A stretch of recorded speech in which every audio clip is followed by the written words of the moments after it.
Everyone, welcome back to What Makes You Tick. Very, very, very, very happy. Not thick, Brent, tick.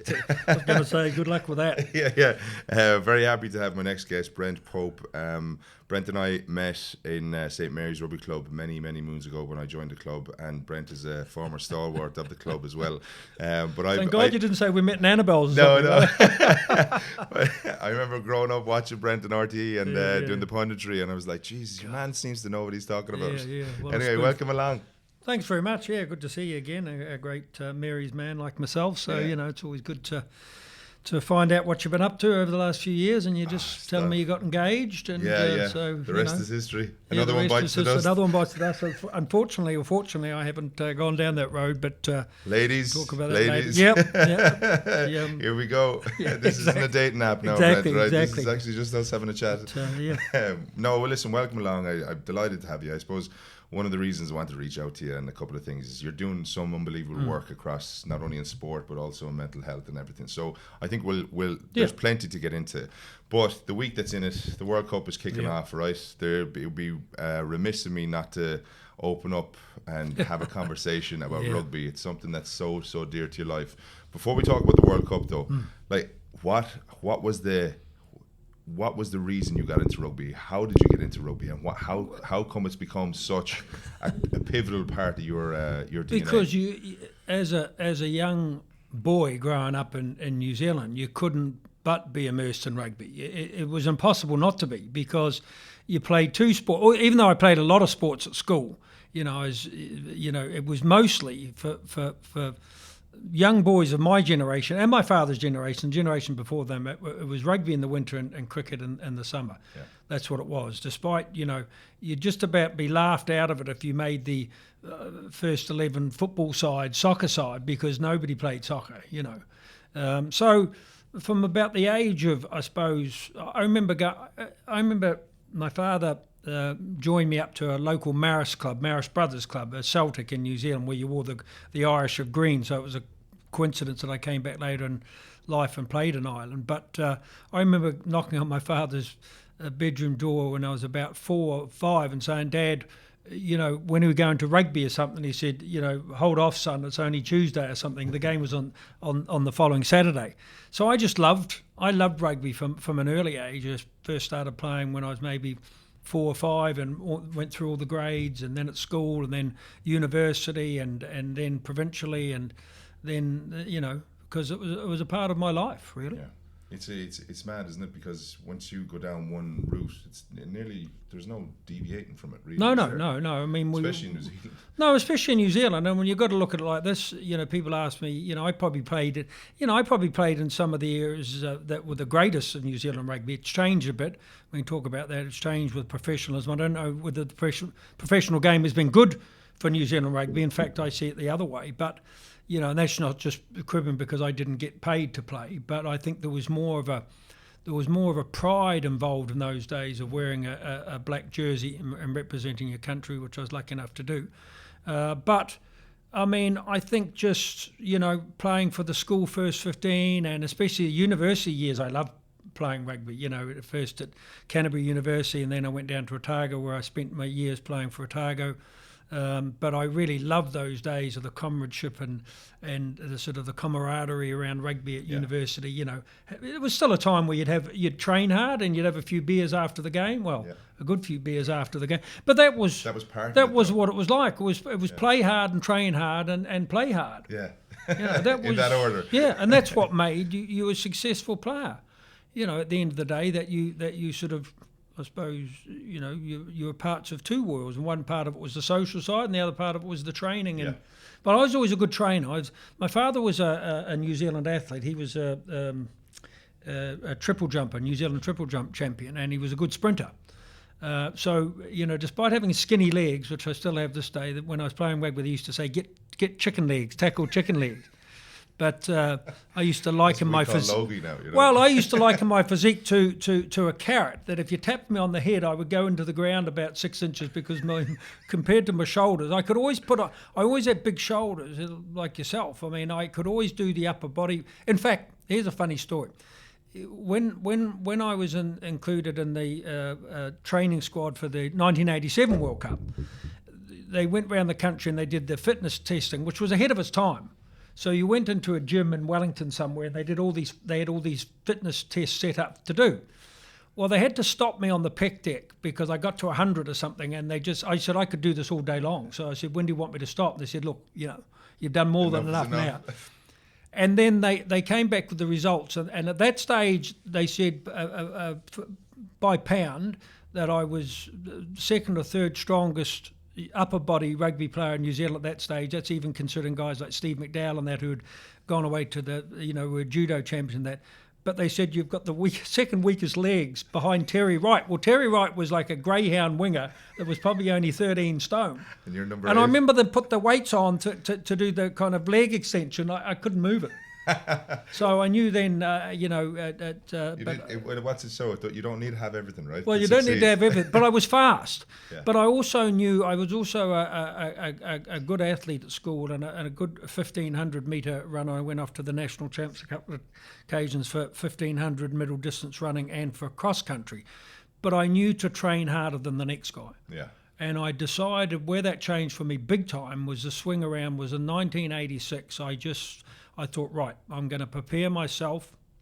I knew the World Cup was coming to New Zealand the following year, and I said, I'm going to be the fittest I can be. So in those days, I trained like a triathlete, up at 5 a.m. or whatever, do my gym work. I kind of ahead of my time in that regard, and then I would go off to work, then I'd do my sprints at lunchtime or whatever, my sprint sessions, and then at night I'd go out for like a beach run or a 10-mile run. So I was really fit. And consequently it paid off because then I made the first All Black trials and that against Michael Jones at the time. We still have a write-up in the paper about 2 youngsters vying for the number 7 jersey, and my name was one of those youngsters. The other one was Michael Jones, who of course went on to be one of the greatest players of all time, if not the greatest. But so that was my trajectory. Unfortunately, injuries come to pass and kind of, I suppose, pulled the rug out of my rugby career. And that was very hard to take at the time. And I think that's when actually things started to kind of go wrong for me because I was always someone I was always very anxious, I was always a worrier. And I inherited that from my father. My father was also an anxious man. And I would get unbelievably worried about events or exams or things like that I shouldn't have been worried about, to such an extent that I would end up having panic attacks. And I remember vividly having panic attacks all through my teens, being terrified of what was happening to me. At times I thought I was dying. I would look up to the heavens. I was brought up a religious person in the Catholic faith, but I'd often look up to the heavens and pray that God wasn't taking me. That's how the panic attacks felt for me. But I masked everything in those years. I masked it. I was the team joker, the class clown, That's what we do. Yeah, that's it. And also you were in an era where that wasn't accepted. Spoken about or accepted, yeah. It was just hard enough. No, I thought I was the only person going through this. That was the message. That's still the message I give now. I was so alone, Stephen, at that time, even through my teenage years, insecurities. And I get every teenager has insecurities, but every teenager wasn't suffering from these extreme anxiety attacks and bouts of depression, because I say to anybody, if you have anxiety for a long period of time, it rolls over to a stage where you just get sick of it. You're sick of feeling. And at times it got to be there was no triggers. Like even now, I can like even today I woke up and I was just anxious, and for no reason, no triggers last night or anything like that. Just woke up feeling, anxious about. How do you manage it now? We'll get into that because that's a bit of work, but I just sort of laid the foundation. So I mastered it for years, but like a lot of men, a lot of teenagers at that age, we just sweep issues under the carpet, and hope that they don't come back. Well, boy, mine came back, and it was probably triggered by a number of things at that stage when I probably, I still feel a bit of shame, even now, after so many advocacy years or whatever. I still feel a bit of shame that I couldn't fix it, because I always knew, as you would, I always knew the power of being physically fit. I always knew that. But, I even though we talk about sort of the social side of it, I wasn't a big drinker. I didn't smoke. My lifestyle was pretty healthy back in the day. I ate right. I looked after my physical health really well, and I just thought my mental health would come along with it, but it didn't. And so the frustration or I suppose the loneliness of going to try to see people and them always being told the same things. Brent, aren't you a fabulous rugby player? We saw you in town with your partner. She's, great looking. Isn't life great and everything like that? You were player of the match last week. They kept taking things back to the physical because they just didn't understand. And I would say to them, but my problem isn't physical. My problem is around anxiety, enjoying the moment, around depression, and I need help. And I couldn't get help. There was no one to turn to for me. And I say it now, at one stage it very nearly cost me my life because I ran out of hope. So many doors closed off to me, so many, my thoughts of going to see someone at a kind of a professional level, that it would be in the front pages of the paper the next day, and that I would be put in a straitjacket and put into a psych ward somewhere, because that was what the mental services, that was the picture it painted to me. It was like One Flew Over the Cuckoo's Nest. Remember that movie? Yeah. But before your time. But that was my visions of being brave enough to go down to, say, an A&E department and say, I'm in a bit of trouble now. And that's where I feared that I would be put.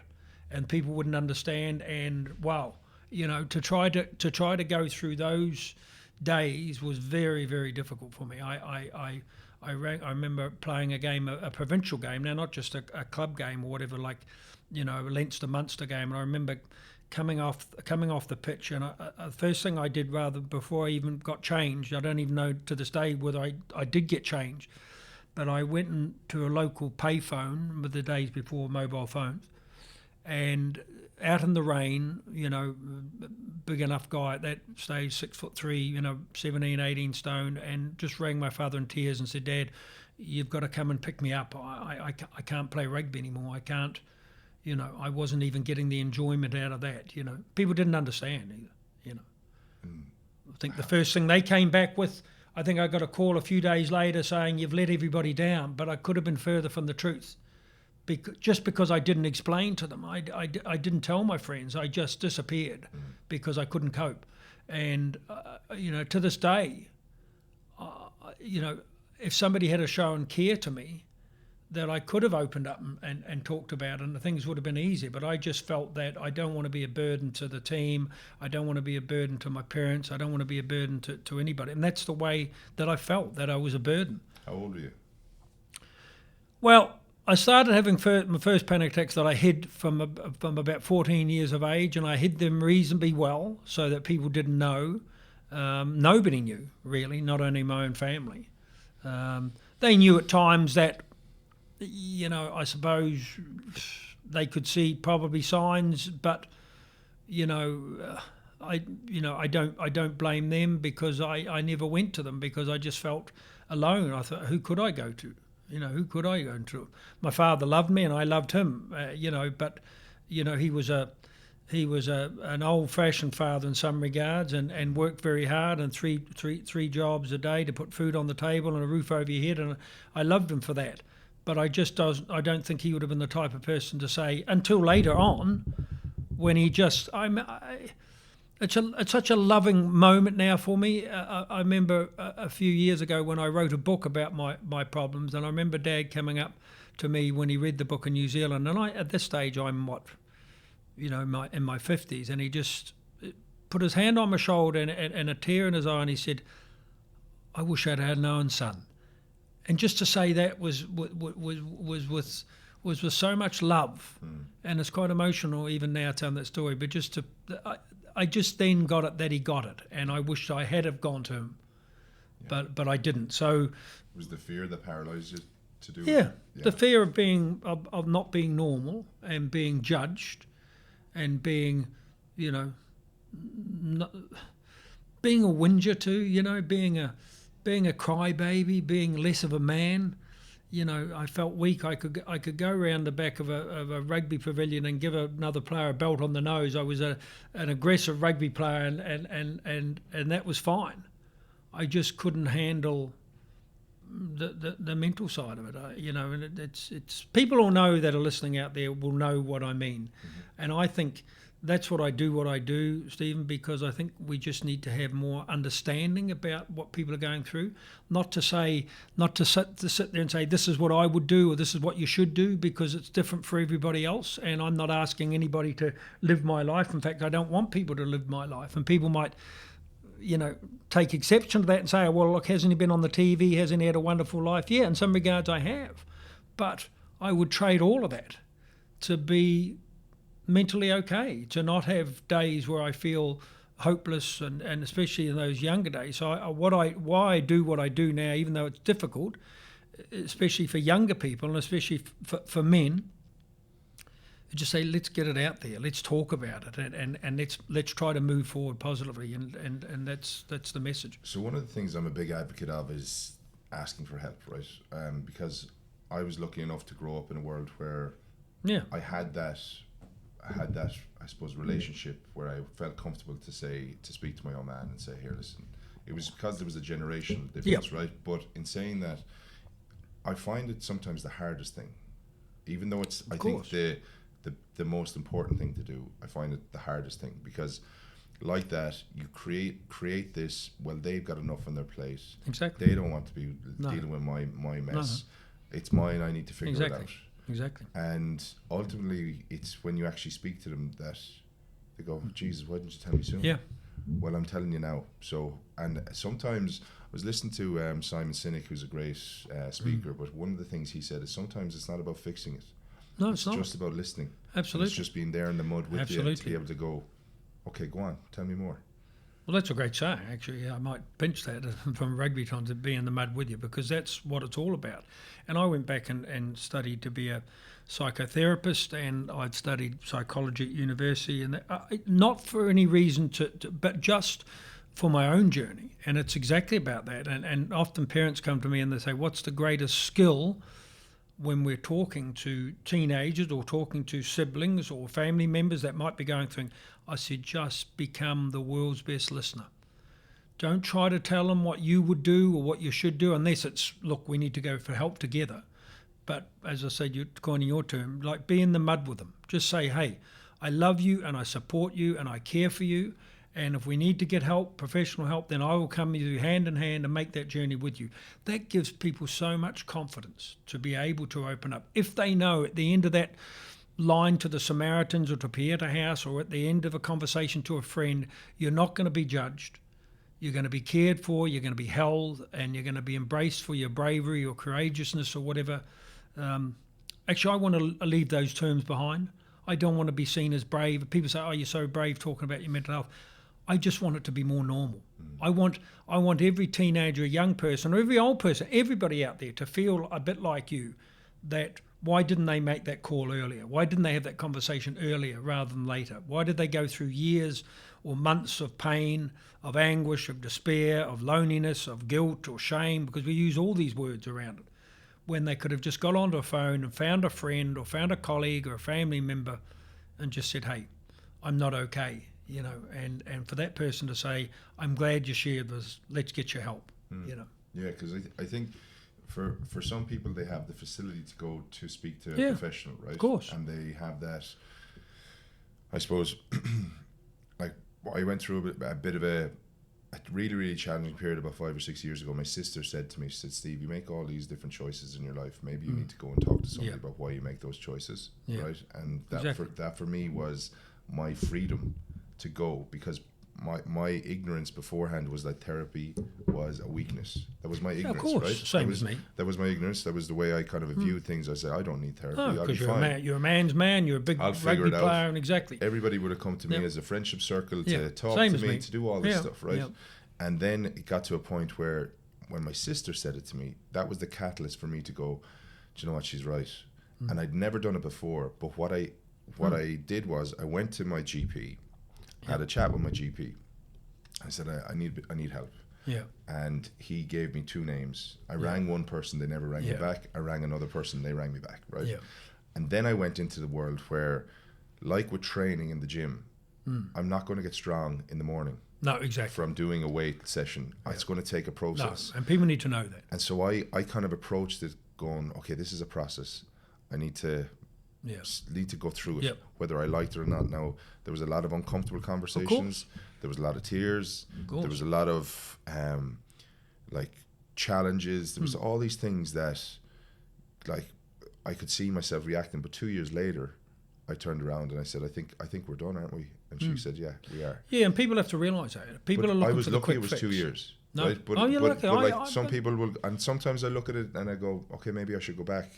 Yeah, but at least you know that you have the strength. For me, I just know that I'm saddled with this for life. Now, that doesn't mean to say that I'm a miserable person to be around. No. I'm not, and I'm a good friend, and I'd like to think that I'm somebody that people can share things with and that. But I know, like you, that I know that if I get into trouble, then I have certain numbers on my speed dial or whatever, and one of them is a therapist and one of them is a psychologist, whatever, because I need to ring them and say, hey, look, I think I need another series of appointments.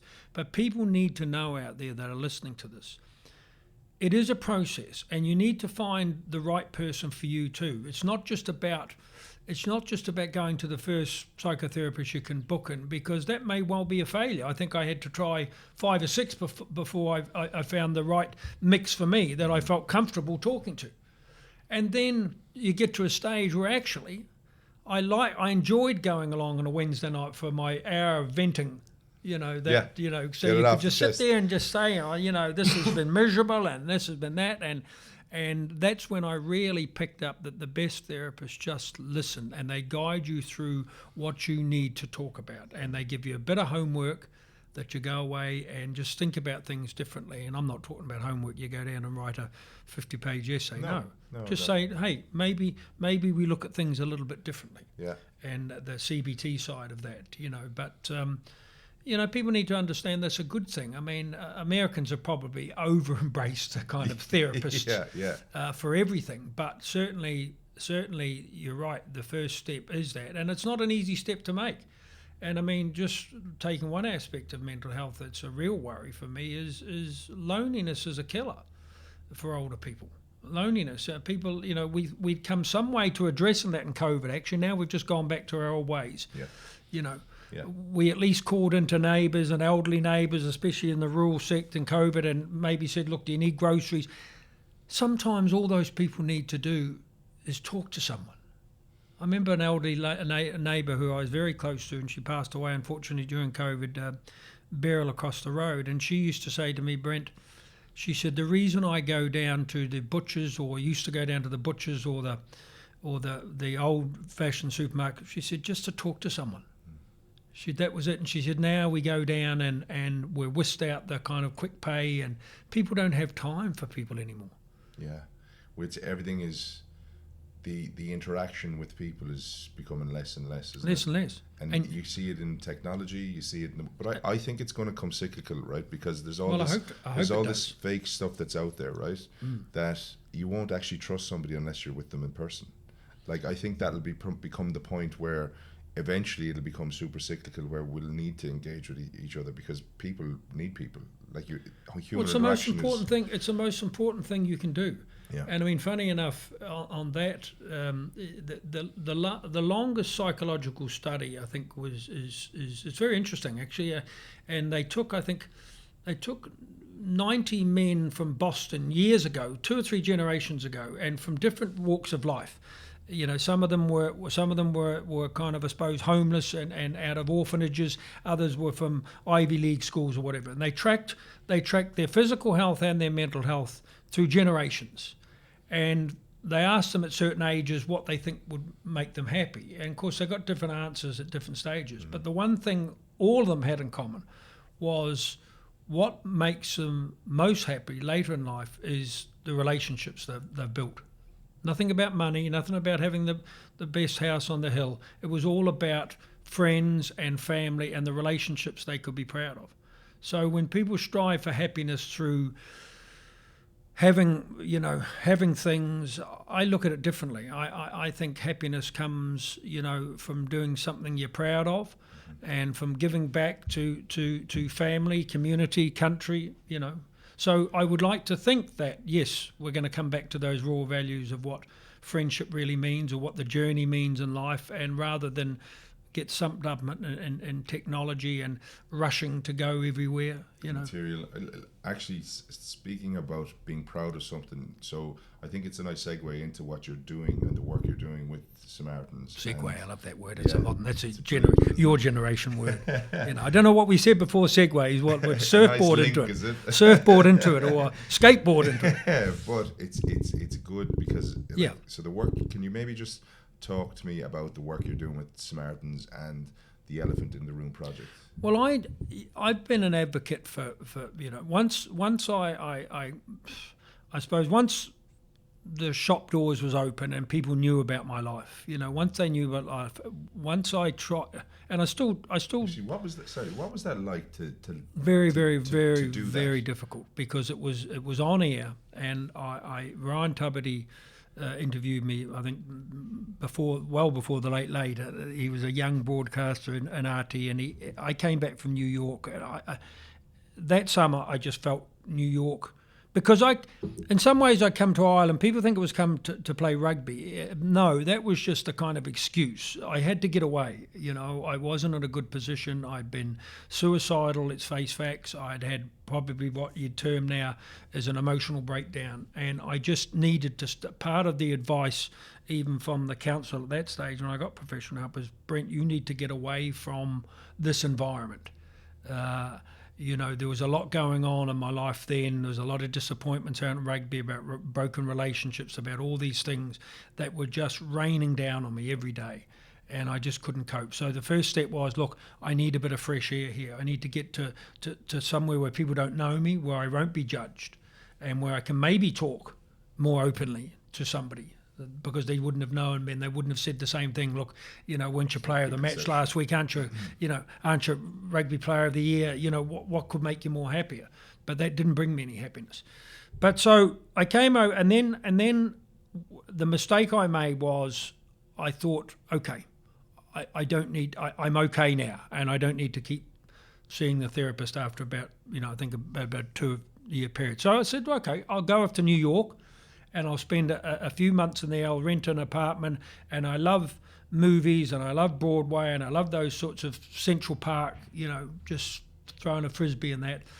It was the most loneliest time of my life. And then I started to see the triggers for me, and started to see the symptoms. I went very introverted, which is what I tend to do. And even though I'm in this fantastic city, I didn't want to see anybody. I become sort of socially recluse.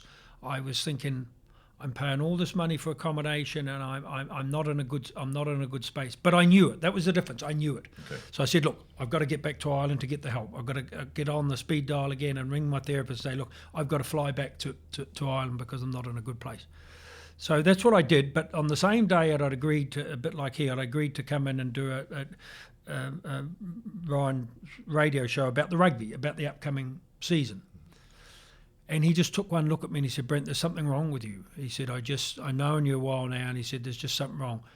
Bang, he just got me in one of those vulnerable moments that I broke down live on radio.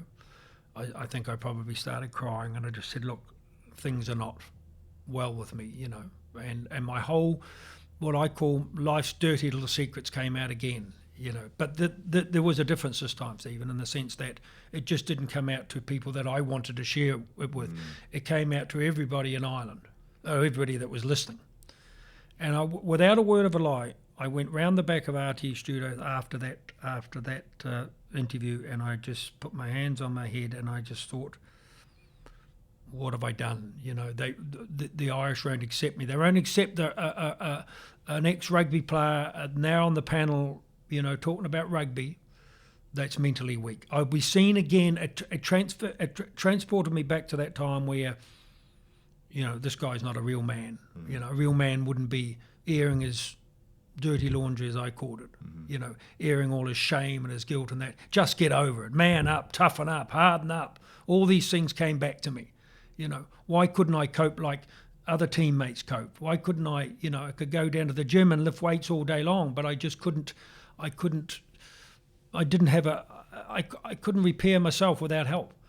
But so then I thought about, the first thing was, well, I've got to go and start my life again somewhere else, because I won't be accepted. To run again.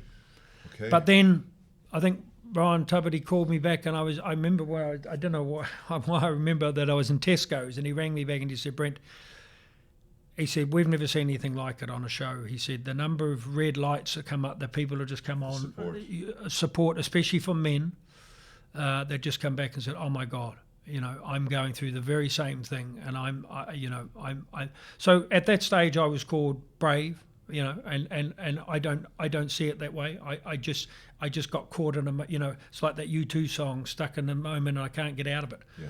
And that's just how I felt. It got me in a vulnerable stage where my life's problems just spewed out, and very, very difficult, because I felt wherever I went, someone was judging me. I felt everybody that looked at me. There's a new pressure then. Yeah. I'm going down to the rugby club, and people are looking at me and saying, did they hear the interview or not? Did they, they're going to treat me any differently? And some people did. Did they? Yes, they did, because I think probably because it scraped at something in their own lives, and they didn't want to admit it themselves.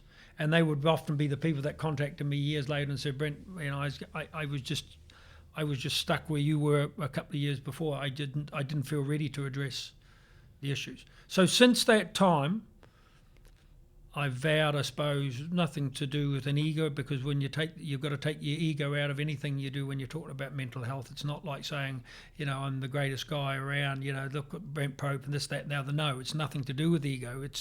It's to leave the message behind that we all, I know it's a cliche used, but it sums it up best for me, that it's okay not to feel okay sometimes. We get that wrong, because people will say it's not okay to be okay sometimes, but that's different. That's the way you think about it. It's not okay to feel not okay sometimes, to feel that way. That's normal. It's okay to feel okay. Yeah. It's okay to not feel okay, yeah. And that's normal. But if it becomes chronic, and if it becomes a situation that's with you for a few weeks, then it's absolutely okay to ask for help.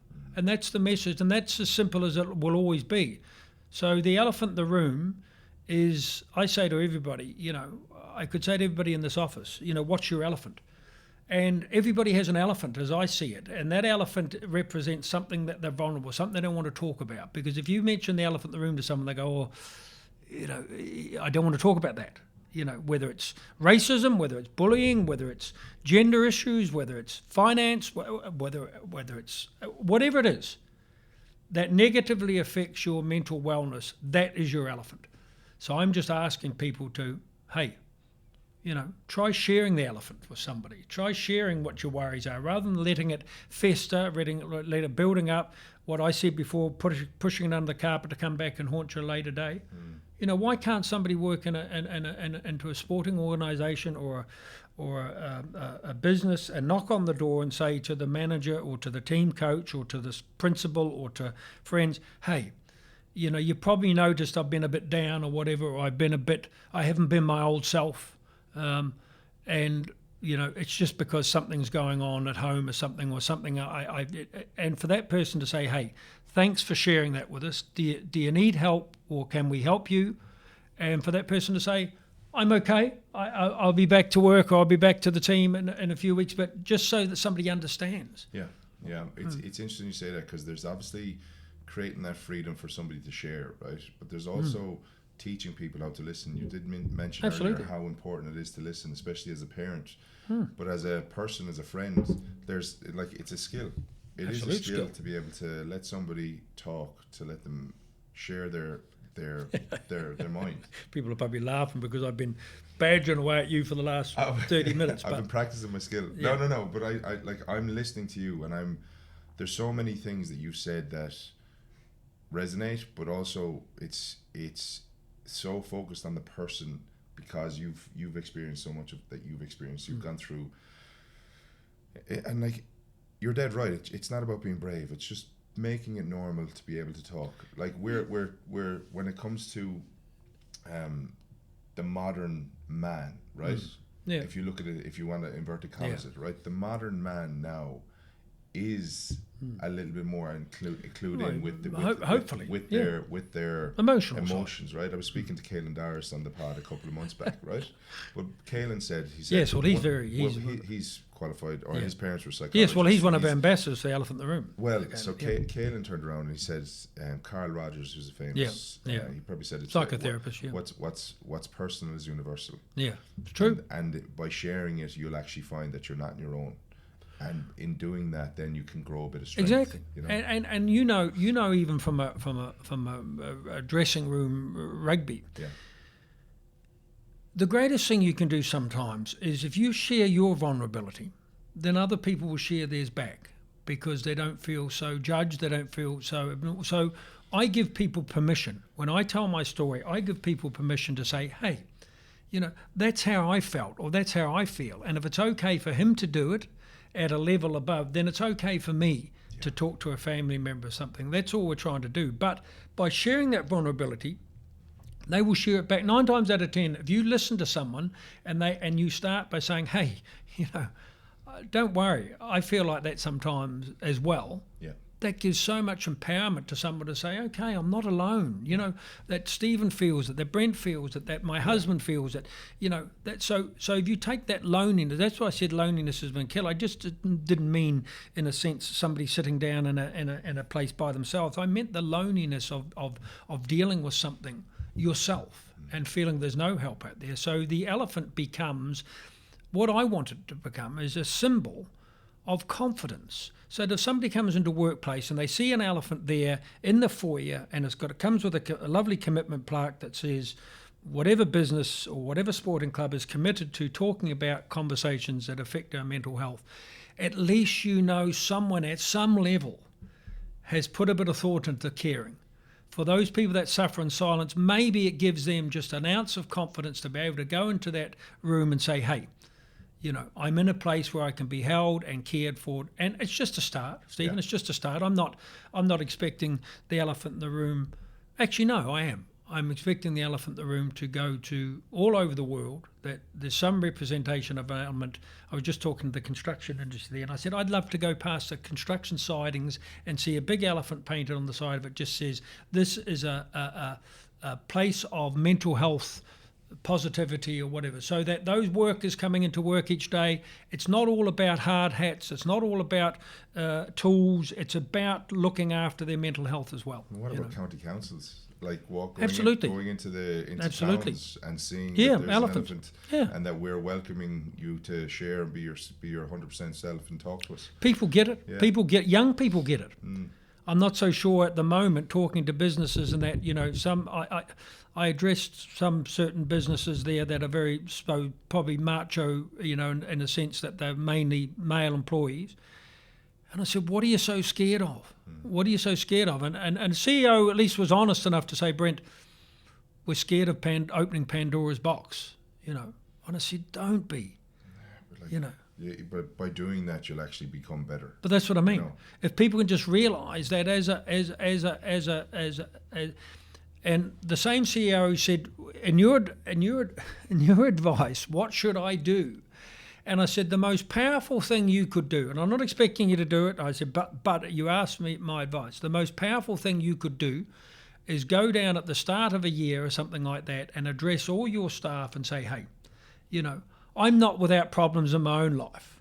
Start off by sharing that vulnerability and say, look, you know, but what I want to do is create a working environment where people can feel that they can talk to someone else. It doesn't have to be with me. It doesn't have to be but it needs to be with someone.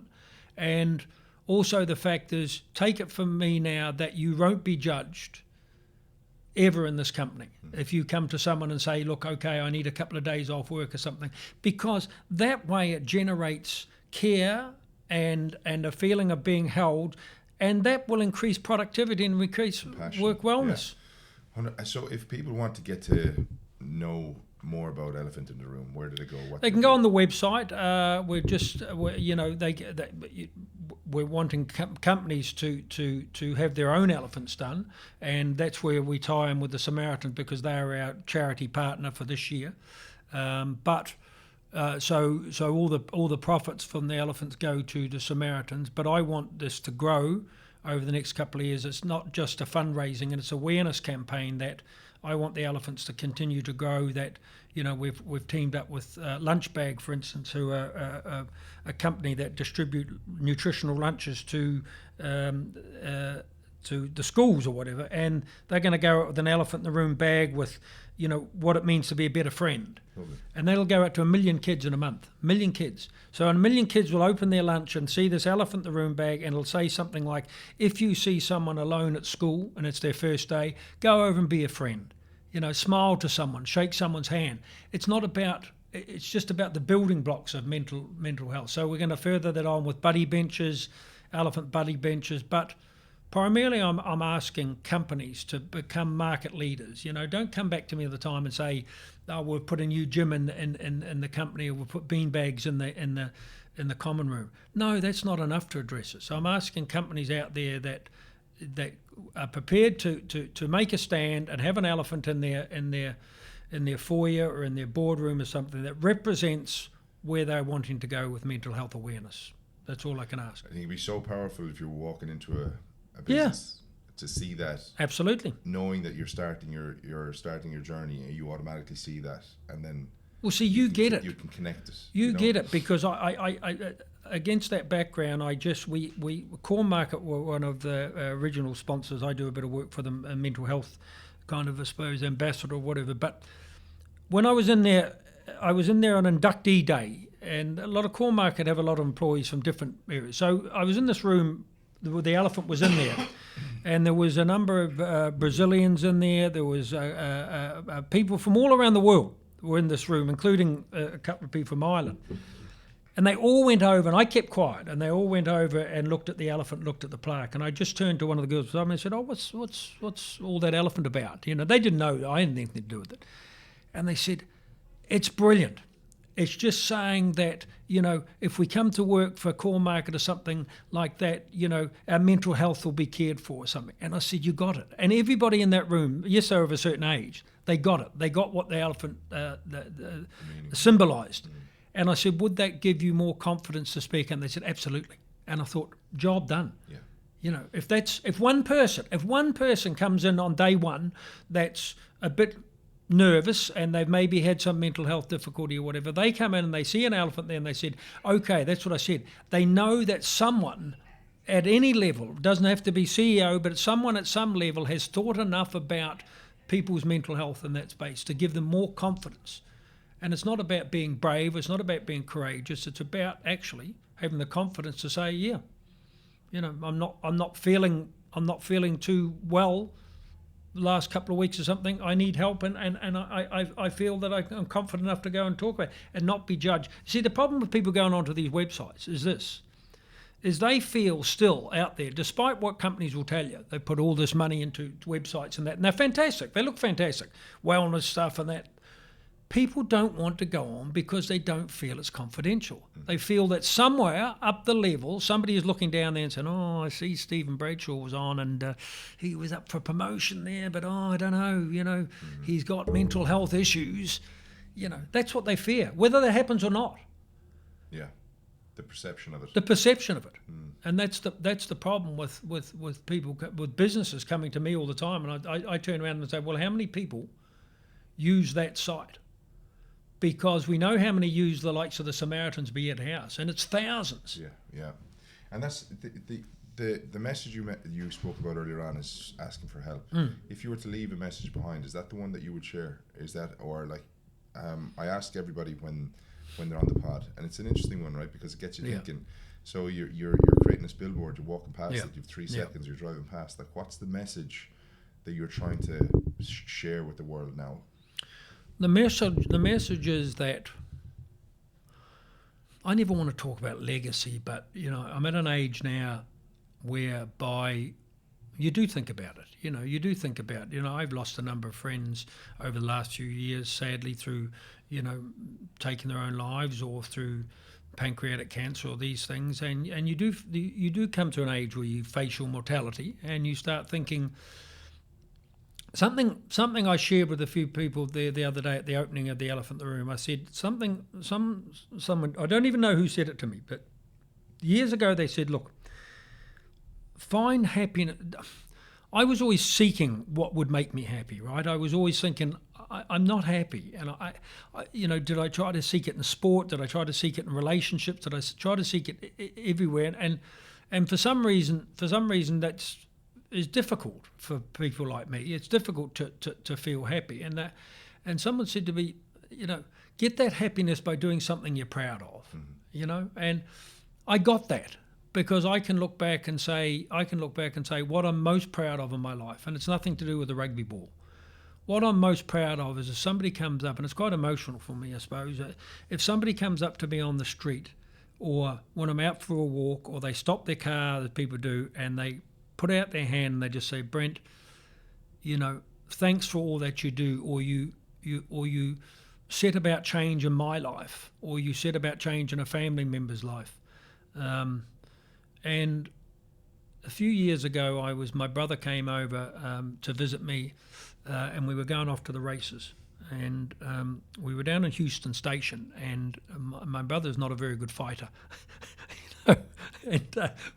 whereas I probably was quite handy. And I saw this heavily tattooed, gangsterish looking guy looking over at me, and I thought there's going to be trouble. We're in trouble here. No, okay.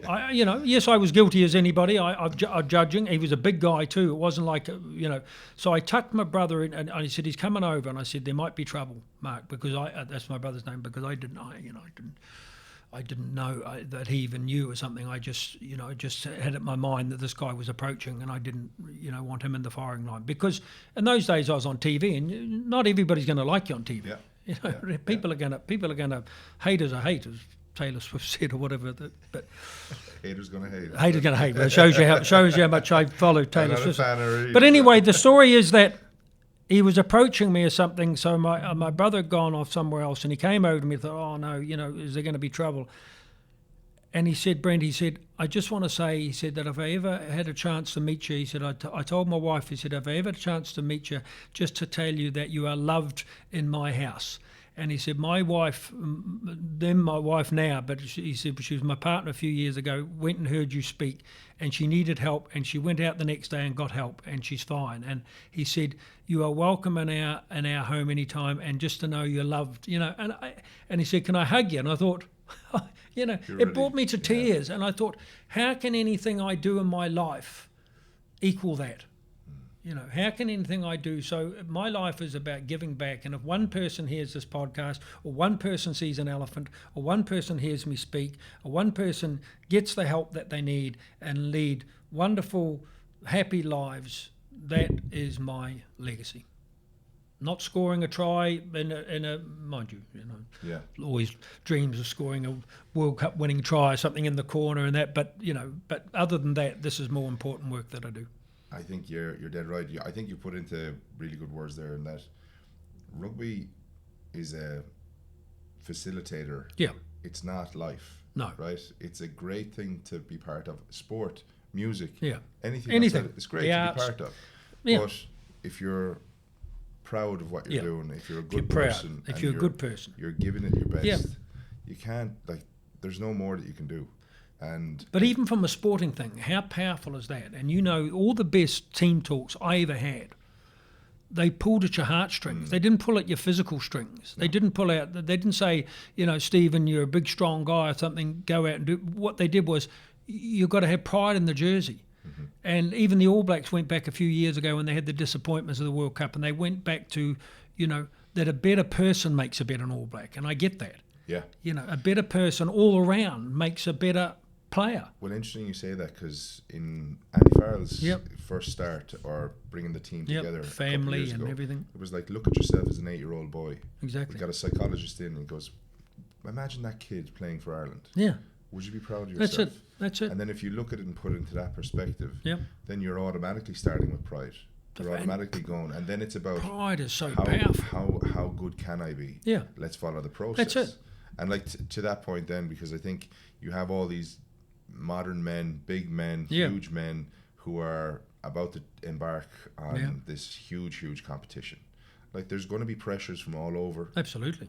You see what's happening with England, see what's happening all over. Or not happening. Yeah, or not happening. But there's going to be people need to remember this is just a game. Yeah. Right? It's not life. Try telling that to the French. I know, yeah, true, yeah. But what's your take on the World Cup? What's your view on it? Fortunately or unfortunately, whatever way you look at it, you know, two of the best teams are going to go out the quarterfinal. You know, I mean, they made a horse's ass out of the draw. You know, now I get where they probably didn't think things were going to change dramatically over the 4 years, so they went with the draw as it was at the end of the 2019, where Japan were ranked 4th or 5th or whatever, and Ireland were down because they hadn't got out of the quarterfinals. You know, but I think it'll be one of 4 teams. Now, you know, you could say that. I might talk about sitting on the fence here, but it'll be France, New Zealand, South Africa, or Ireland. There's no Argentina coming through, no. But there'll be a couple of shocks. Yeah. And yes, they will get to the semi-final, because on the other side of the draw, I can see Argentina or Fiji even getting. But I don't think though that side of the draw will go past. I don't think they'll get to a final. So I think that actually, you know, the final could be 2 teams from the same side of the draw now. Yeah. When you talk about Ireland, it's as simple as this. Either if they get through the quarterfinal, they can win it. Mm-hmm. But do they go out at the quarterfinal? Yeah. Because who do you want to play? I mean, their reward either way is either France or New Zealand. Now we're not going to know more about that until Friday night's game, because that is France New Zealand. Mm-hmm. So if France wallop them, I mean, give them a hiding like South Africa did. If they wallop them, then Ireland will obviously go after trying to win that pool, because they'll want to play the All Blacks. What if the All Blacks turn around and wallop the French? Now, it's probably not going to happen, but stranger things have happened. I didn't think South Africa would beat New Zealand up a couple of weeks ago, I must admit. So things changed. So suddenly, from New Zealand being in a real good place, suddenly throw that in 24 hours to not being in a good place. I still think South Africa's physicality is a real danger. Yeah. Because they can Ireland and New Zealand play similar ways, you know, in the sense that they try to speed the game up, as we know. So it's a case of going round the South Africans. They're not going to go through them. But the way that South Africa just bullied New Zealand the other day is the way that South Africa will approach Ireland. Yeah, it was like men against boys. Men against boys, and that is the worry. And you know, forget about the seven subs or whatever. You know, if they have the ability to bring on big men, well, that's what they're going to do. Mm-hmm. You know, and I suppose, you know, New Zealand and Ireland have got to come up with a game plan. I think Ireland have the game plan to do it, but New Zealand's have had to go and have a quick turnaround and think about how they're playing, because they'll face the same in France. I think if you look at it as well, the talk of the Munster players going to play with South Africa, they know the calls, all this stuff. I think that's all baloney, to be honest with you, because the guys are too smart, they're too clever, they're too well planned. That old acorn, they know the moves. I would love to see another Japan, or another kind of. Yeah, I think that'll be Fiji. I think. Do you? Yeah. Okay. Why do you think that? I think Fiji are fantastic, and they have all those things we talked about that you need. You know, they have the pride and bucket loads. Yeah. They have players now that are fit, because the Fijians would always give it a great old wallop for 60 minutes. I mean, nobody enjoyed playing Fiji. I played Fiji plenty of times, and in the islands where, geez, they're just about unbeatable. Yeah. But they're all playing Super Rugby now. They're all mainstay. Not only are they bit players in the French teams, they're quite often the French team's best player. Yeah. You know, you see these Fijian players. I think they'll upset Wales, and I think they'll get through to the quarterfinal. And I think actually, given to a quarterfinal, you'd fancy them against, you know, England or Argentina. These, you know, on a good day. So they could go. I don't think Japan have sadly not hit form. They could do something about it. Whether or not Jamie Joseph, I played with Jamie and a good friend, whether or not he's got something up his sleeve, but it's going to have to be something pretty big, because their form isn't great. So I think it'll come down to those quarterfinal matches for Ireland. Is it against South Africa, or is it against France? Or is it against New Zealand? You see, I've got a theory that I might be proved wrong on Friday night. I've got a theory that pressure will have a lot to play in the French performance, because it's hard to win a World Cup in your own country, because you're under the microscope. You know, when they go to the shop. Well, nothing else is accepted. No, nothing else is accepted. The French have to win it. Mm-hmm. They've been the best World Cup team over all the history. If you look at results, they've just been the one nation really that's been ever present and never won it. So the pressure on those players from, I remember hearing stories of people on tours out to New Zealand sort of getting attacked by old ladies with umbrellas saying that the lineouts were all wrong. Everybody's going to have an opinion. The French really can't win well enough on Friday night. Whatever points they put up, people will come back and say, well, you weren't as good as South Africa. Maybe they win 25-15 or they lose or something. And then if they lose, they'll still get out of their pool. But, man, the pressure will just be right there. Then if they lose someone like DuPont. Yeah. After losing Ntamak, if they lose DuPont, then... And Ireland, that's what'll affect Ireland the most. Once we drop down through, we've already seen the impact that Healy has, because we just assumed that he'd be going to the World Cup and he'd be that guy that they bring in, bit their own bomb squad. I mean, if Ireland were to lose a few key players, and that would be tight head prop, scrum half, Johnny Sexton or whatever, if they were to lose a few of those key positions through injury, would they be good enough to face a fully fit French All Black side quarter-final? I don't know. Yeah, and that's the challenge about the squad and depth. That's why South Africa are so good, because they've got so many guys to bring on and so many guys that can fill those roles. I think whatever is going to happen is going to set up to be an unbelievable tournament. I'm getting to the South Africa game, which is great. I know you're getting to a couple of games as well. I'm getting to the cheaper, the cheap seats. But it's going to be amazing. It's going to be a great atmosphere. And I think back to the point about sport, it's going to bring so many people together. It's going to have an unbelievable impact, I think, in the year.